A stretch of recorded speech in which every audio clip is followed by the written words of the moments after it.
সুন্দর সুস্থতা ভাবনায় খায় দান করেন। এই গণতন্ত্রের জন্য, এই দেশের জনগণের জন্য, 18 কোটি মানুষের জন্য, এই দেশনেত্রী বেগম খালেদা জিয়া যেই সংগ্রাম করেছিলেন, নিজের বসত বাড়ি থেকে শুরু করে ওনাকে ঘর থেকে পর্যন্ত বের করে দিয়েছে, ওনার বসত বাড়ি পর্যন্ত স্বৈরাচার হাসিনা নিয়ে গিয়েছিলেন।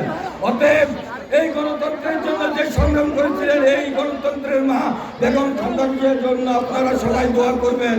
এবং আমাদের মহিলা দলের নেতৃবৃন্দ যারা আছেন, মা বোনেরা, আপনারা বাড়িতে বাড়িতে গিয়ে আপনাদের পাশের ঘর মা বোনদেরকে বলবেন আগামী ত্রয়োদশ জাতীয় সংসদ নির্বাচনে দানিশ শীষের পক্ষে ভোট দেওয়ার জন্য এবং দেশনেত্রী বেগম খালেদা জিয়ার জন্য আপনারা দোয়া করবেন।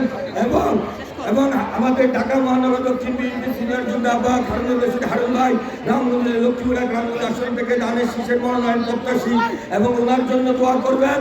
এবং আমাদের বিএনপির আরো প্রার্থী আছে, সকলের জন্য দোয়া করবেন।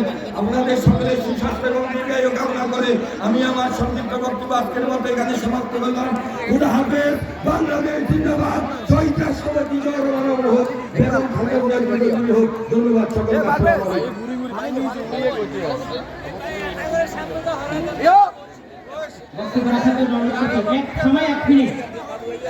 সাবেক কলেজ শাখা ছাত্র দলের সভাপতি